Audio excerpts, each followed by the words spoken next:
ရန်ဝမ်းတာပါတယ်ဗဒမြားကြီးတော်တော်ကြီးတယ်နော်ဒီလောက်ကြီးတာမကြားဘူးတင်တာပဲတတောင်းကရက်ဆိုလာပါလားမသိကြီးကဘယ်တော့မှဘလို့မိုးကုတ်ကမနေ့တနေ့မှပြန်ရတယ်အခုဗဒမြားကြီးဒီလောက်ကြီးတဲ့ဗဒမြားကြီးကိုကြီးသူတို့ဖုံးလို့ကွယ်လို့လည်းမရဘူးဘယ်လိုရလဲတော့မသိဘူးအဲ့ဒါနိုင်ငံတော်ကရလိုက်ပါပြီအဲ့ဒါရန်ဝမ်းတာပါတယ်အရင်တော့ကလည်းနဝတဗဒမြားတို့နတ်ဆကဗဒမြားတို့တွေ့တယ်လို့ပြောတယ်အဲ့ဒါဟိုဘာတကဘာလုံးကိုဘယ်နဲ့ရက်ထမင်းကျွေးနိုင်နေဆိုတော့ကြောက်စိမ့်တုံကြီးလဲတွေ့တာကြပြီအဲ့နောက်ပိုင်းကျဒါလေးဘလို့လုတ်တယ်လဲအလှပဲထားသလားပြတိုက်မှာထားသလားသိကျင်တာပေါ့နော်ရောင်းလိုက်ရင်လဲဘယ်တော့မှဘသူကရောင်းလိုက်လဲဘလောက်နဲ့ရောင်းလိုက်လဲနော်အဲ့ဒါတွေလဲသိကျင်တာပေါ့အားလုံးပဲမင်္ဂလာပါခင်ဗျာဒီနေ့မှာတော့မိုးကုတ်မြို့သူရဲ့တမီးဖြစ်သူဒေါက်တာခင်ကျော်ကမိုးကုတ်မြို့ကိုတက်မတော်ကပြန်လဲစိုးမိုးနိုင်တဲ့အပေါ်ဝမ်းသာပီတိဖြစ်နေတဲ့အကြောင်းနဲ့မိုးကုတ်မြေကထွက်ရှိလာတဲ့အမခန်းပထမကြီးအကြောင်းကိုပြောပြထားပါတယ်ရာဇဝင်တွင်မဲ့ဒီကြောက်မြတ်ယတနာကြီးအပေါ်ဒေါက်တာရဲ့အမြင်တွေကိုအတူတူနားဆင်ကြည့်ရအောင်အားကြီးတော်တော်ကြီးတယ်နော်ဒီလောက်ကြီးတာမကြားဘူးတင်တာပဲတတောင်းကရက်ဆိုလာပါလားမသိမိုးကုတ်ကလေအခုတက်မတော်ကပြန်လဲသိမ့်ပိုက်ရရှိတယ်ဆိုတော့ဝမ်းတာနေတာကတာရဲ့မိုးကုတ်ရဲ့လားရှိုးရဲ့အခုဖလန်းမှာလဲကျောင်းကြီးပြန်ဖွင့်မယ်ပြန်ရရှိတယ်ဆိုတော့အရန်ဝမ်းတာပါတယ်ကျေးဇူးတင်ပါတယ်အခုအဲ့ဒါဗဒမြားကြီးကဘယ်တော့မှဘလို့မိုးကုတ်ကမနေ့တနေ့မှပြန်ရတယ်အခုဗဒမြားကြီးဒီလောက်ကြီးတဲ့ဗဒမြားကြီးကိုသူတို့ဖုံးလို့ကွယ်လို့လည်းမရဘူးဘယ်လိုရလဲတော့မသိဘူးအဲ့ဒါနိုင်ငံတော်ကရလိုက်ပါပြီအဲ့ဒါရန်ဝမ်းတာပါတယ်အရင်တော့ကလည်းနဝတဗဒမြားတို့နတ်ဆကဗဒမြားတို့တွေ့တယ်လို့ပြောတယ်အဲ့ဒါဟိုဘာတကဘာလုံးကိုဘယ်နဲ့ရက်ထမင်းကျွေးနိုင်နေဆိုတော့ကြောက်စိမ့်တုံကြီးလဲတွေ့တာကြပြီအဲ့နောက်ပိုင်းကျဒါလေးဘလို့လုတ်တယ်လဲအလှပဲထားသလားပြတိုက်မှာထားသလားသိကျင်တာပေါ့နော်ရောင်းလိုက်ရင်လဲဘယ်တော့မှဘသူကရောင်းလိုက်လဲဘလောက်နဲ့ရောင်းလိုက်လဲနော်အဲ့ဒါတွေလဲသိကျင်တာပေါ့ပြည်သူအနေနဲ့နော်အခုတော့ဟိုချီကျူပါတယ်ဝမ်းတာပါတယ်ဂုံယူပါတယ်ဒီမိုးကုတ်ကိုပြန်ပြီးတော့ရတာမကြသေးဘူးဗဒမြားကြီးမိုးကုတ်ကထွက်တဲ့ဗဒမြားကြီးကျမအနေရမိုးကုတ်သူစင်အဲ့တော့မိုးကုတ်ကိုကျမတန်ရောစင်အရန်ကြီးတယ်ကတာကလည်းဖိုးဖွားဘက်ကကတာတထေတော်မြရန်ဆိုတာကျမအဖေရဲ့အဖွားပေါ့အဲ့တော့တော်မြရင်ရှိတယ်ကတာမျိုးပြီးရင်ဒီခါလေအင်္ဂလိပ်အရေးပိုင်းကြီးစိုက်ခဲ့တာဟိုဝိထုတွေထဲမှာတောင်ပါတယ်အဲ့ကတာမျိုးကအရေးပိုင်းကြီးကဝိထုရေးတာအဲ့တော့အရန်မဲ့ဒီကတာမျိုးတို့မိုးကုတ်မျိုးတို့ဆိုတာနော်အရန်မဲ့ရာဇဝင်မှာလည်းအရေးပါတယ်ကျမအတွက်လည်းအရေးကြီးတော့အခုပြန်လဲရရှိတာဝမ်းတာပါတယ်ဂုံယူပါတယ်ဗဒမြားကြီးတွေ့တာလေကျေးဇူးတင်ပါတယ်ဂုံယူပါတယ်တမဒကြီးမင်းအောင်လိုင်းပဲတကယ်ပဲဖုန်ကြီးပါတယ်ပြောပြစီမှားတာတော့မဟုတ်ဘူးဒါပေမဲ့သူတမဒဖြစ်တဲ့အချိန်ဒီလိုဗဒမြားကြီးတွေ့တယ်ဟိုရက်ကလည်း UMFCCI မှာသူပြောသွားတဲ့အတိုင်းပဲဒီတနင်္သာရီတိုင်းမှာလည်းတက်မွေတိုက်ကြီးအကြီးကြီးတွေ့တယ်ဆိုတော့ကျမတို့ကိုယ်တိုင်ပြည်အတွက်အရန်ဝမ်းတာတာပဲရှင်အရန်ဝမ်းတာပါတယ်เนาะအဲ့အတွက်ကြောင့်မို့စိတ်ကအေးနေရတယ်ဩဒီအစိုးရတက်လာပြီးဒါတွေဆိုရင်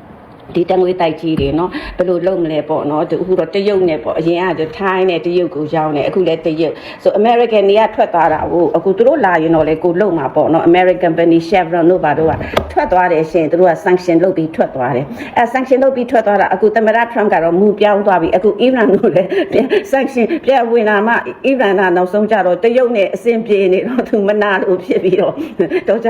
မနာလို့ဖြစ်တာလေ nuclear bomb တွေဒီတိုင်းဆိုပဲဖြစ်ဘူးငါတို့စီနောက်တစ်ခါ Israel ရော American ရော nuclear bomb တွေနဲ့အခုတောင်မှ Gulf state တွေကို American စစ်စခန်းတွေကိုအကုန်သူရှိတဲ့ missile နဲ့တောင်ဒုံးကျည်တွေနဲ့တောင်ပစ်ခတ်နေတယ်ဆိုတော့ဒီလိုကတော့လုံခြုံရေးကိစ္စပေါ့ကမ္ဘာလုံခြုံရေးပါမလွယ်ဘူးပေါ့နော်အီရန်ကဒါကြောင့်မို့တော့နောက်ကစီးပွားရေးအနေနဲ့လည်းအီရန်ကတရုတ်နဲ့25နှစ်အတွင်းမှာပေါ့အီရန်ကထွက်သမျှရေနံတွေကိုတရုတ်ကိုနေ့စဉ်တန်ကာကြီးတွေနဲ့တင်ပို့နေတာရှင်အကုန်ယူမယ်25နှစ်အတွင်းမှာဘီလီယံ400ဘိုးအထိယူမယ်လို့စာချုပ်ချုပ်ထားတယ်ရှင်တရုတ်ကအခုတော့အဲ့ဒီဟောင်းမှုစီလက်ကြားကြီးကိုအမေရိကန်ကပိတ်ပစ်လိုက်တော့အခုအဲ့ဒီဟာလေးရက်တန့်သွားတာပေါ့နော်နောက်ဆုံးကျတော့ American ကမရဘူးတရုတ်ကလည်းကြီးထွားလာတဲ့အီရန်ကလည်းခါတယ်ကြီးထွားပြီး nuclear လုပ်တော့မယ်ငါတို့စနစ်ကပေါ့မဟုတ်သေးဘူးဆိုပြီးတော့သူဝင်းတိုက်တာပေါ့နော်အခုဗမာပြည်ကိုလည်းလူချင်းလာလေး Chevron တို့ဘာလို့လွတ်လိုက်ပေါ့မြတတ်ပေါ့မြတတ်ရတဲ့လူပေးမှာပေါ့တရုတ်ရဲ့လို့လည်းမဟုတ်ဘူးတရုတ်ကဘာကောင်းတာလဲဆိုအာဖရိကလည်းစဉ်းစားကြည့်လေကွာအာဖရိကအခုတရုတ်နဲ့အကုန် infrastructure တွေလုပ်တယ်အာဖရိကကိုအနည်း50ရှိပြီလေဒီအနောက်နိုင်ငံကလူတွေကတထောင်စားလိုပဲကျွေးနေတာပေးနေတာအာဖရိကမလို့ခြင်းဘူးလေခါတယ်သူတို့တွေကခါတယ်တထောင်စားလေးတွေပေးသလိုအလကားပေးနေတာမလို့ခြင်းဘူးအာဖရိကသူတို့ဘာသူတို့တီထောင်နေတာပေါ့သူတို့တယံဇာတာရှိတယ်သူတို့လူလုံအားတွေရှိတယ်ဥတရုတ်ကကောင်းတယ်အကုန်လုံးဗ ပတ်စံချီးပြီးတော့စိတ်ကမ်းတွေစောက်ပေးတယ်နော်စက်ယုံတွေလာဖွင့်နေဆိုတော့တရုတ်ကတထေးဖြစ်သွားတော့ဒီအနောက်နိုင်ငံပုံစံမျိုးသူတို့နေချဲ့တာပေါ့နေချဲ့ဆိုကုံသွယ်ရေးလမ်းတွေချဲ့တယ်ပြီးလို့ရှိရင်အခုတရုတ်အလုတ်သမားဈေးကြီးလာပြီလေအခုနေဆက်မှာဆို rally မှာဆိုရင်ဗမာအလုတ်သမားတွေကတရုတ်အလုတ်သမားပေးတာတဲ့တဝက်တောင်မပေးရဘူးတဲ့ဗမာအလုတ်သမားတွေကိုအဲ့ဒါကြောင့်မလို့သူတို့ကဒီဗမာတွေကခါလေကူပြီးနေဆက်ကိုဖြတ်ကျော်ပြီးတော့တွားပြီးတော့အလုပ်လုပ်ကြတယ် Raleigh မြို့မှာအဲ့တော့သူတို့ကအဲ့ motorcycle တွေထုတ်တယ် motorcycle market ရှိတာဟုတ်အဲ့တော့အခုတရုတ်စက်ရုံကသဘောကျတာပေါ့ဘာကြောင့်ဆိုတော့အလုပ်သမားဗမာအလုပ်သမားတရုတ်အလုပ်သမားတဝက်စာတောင်မပေးရအဲ့လိုပေါ့တရုတ်ကလည်းအခုဗီယက်နမ်ကိုလည်းချဲ့ပြီးတော့စက်ရုံတွေထောင်တယ်ဘာကြောင့်ဆိုတော့ဗီယက်နမ်အလုပ်သမားကလည်းတရုတ်အလုပ်သမားတဲ့တက်တာတယ်အဲ့တော့တရုတ်ကဒီလိုအလုပ်သမားတွေကဟိုလူနေမှုအဆင့်တန်းဖြစ်လာတော့ဈေးကြီးလာပြီပြီးခဲ့တဲ့အနှစ်90တုန်းကတော့အဆင်းရဲဆုံးနိုင်ငံပေါ့နော်ဆင်းရဲတဲ့နိုင်ငံကနေပြီးတော့လူဦးရေကများတဲ့အခါကျတော့ तू ကခါလေ cheap labor ပေါ့အဲ့တော့စက်ရုံတွေနိုင်ငံခြားစက်ရုံတွေပေးဖွင့်ပြီးတော့ labor သူတို့ labor ဟိုလုပ်သားတွေကိုခါလေဈေးပေါ်နဲ့ချလိုက်တော့ဒီကမ္ဘာလုံးရဲ့စက်ရုံဖြစ်သွားပြီးတော့အခုကျသူတို့ကချမ်းသာလာတာပေါ့အဲ့တော့အဲ့ဒီအခု American ကလည်းမူပြောင်းသွားတာတရုတ်ကြောင့်တရုတ်ကပို့ပြီးတော့လက်နဲ့အင်အားလေးတားလာတယ်အီရန်ကလည်းဒီလက်နဲ့အင်အားတွေတားလာတယ်နျူကလ িয়ার သုံးဖို့တောင်ကြမ်းနေပြီဆိုတော့အဲ့မှာတင် Israel နဲ့ American ကအီရန်ကိုတိုက်တာတရုတ်ကလည်းသူတို့ရဲ့လက်နဲ့က sanction လေဥပမာပြည်ကိုလည်းသူတို့ sanction လုပ်တာပဲအမျိုးစုံဟိုကလုပ်ဒီကလုပ်နေဗမာပြည်ကိုလာတာမှမဟုတ်တာကျန်တဲ့အာဆီယံနိုင်ငံတွေလာတာ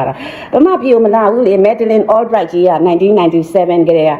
ခုမြန်မာပြည်ကိုကျင်းသွားပြီးMadeleine Albright တို့ George Soros တို့က Democrat တွေလေနော် Obama Democrat Obama ခေတ်ကလာရှာပါတယ်လာတယ်ဦးသိန်းစိန်ခေတ်က Obama လာတယ်နော် Hillary Clinton လည်းလာတယ်ဒါပေမဲ့သူတို့ကြောင့်မလို့ပဲဒီ democracy ပေးပြန်တော့လေအခုလိုပြန်ဖြစ်တာပေါ့နော်အဲ့တော့လည်း American company တွေစလာတယ်အခုကျအကုန်လုံးထွက်သွားပြီးတော့ဟိုပြည်တွင်းစစ်ကြောင့်မလို့ပြည်တွင်းစစ်ငြိမ်အောင်တော့တက်မတော်ကလုပ်ရမှာပေါ့နော်အဲ့ဒါနဲ့မိုးလင်းကလေးက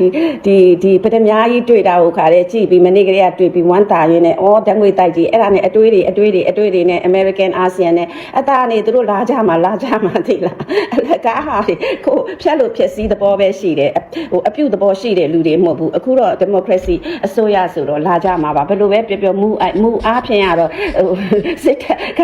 လူတွေအုပ်ချုပ်ပေးမယ်လေ democracy အားဖြင့်နိုင်ထားတယ်ဆိုတာကတော့ပြနေနိုင်တော့ဟိုသူတို့ကြာရှည်လဲထားလို့မဖြစ်ဘူးလေမြန်မာပြည်ကလည်းအင်မတန်အရေးကြီးတယ်သူတို့ကြာရှည်ထားရင်ဟို China နဲ့ပဲကျမတို့ကအကုန်သူက Iran လိုမျိုးပဲတွတ်တက်အောင်လုပ်သွားမှာပဲလေနော်အဲ့ဒါကြောင့်မို့လို့ဒီ geopolitics နဲ့စီးပွားရေးနဲ့နိုင်ငံတနိုင်ငံခေါင်းဆောင်မှုနဲ့နော်အဲ့ဒါ democracy ရေးနဲ့ဒါတွေအားလုံးကကျမကောင်းထဲမှာအဖြေရှာပြီးတော့အကွက်ချနေပါတယ်လို့စဉ်းစားတာတွေပြောပြတာမိုးလင်းတာနဲ့စဉ်းစားခေါင်းထဲကစဉ်းစားတာတွေပြောပြတာလူတွေသိအောင်လို့အဲ့ဒါကြောင့်မို့လို့ဂုဏ်ယူပါတယ်ပထမကြီးလေပြီးရင်ဘာလို့မလဲတာပြောပါကျမဒီပထမကြီးကကြီးလိုက်တာသွေး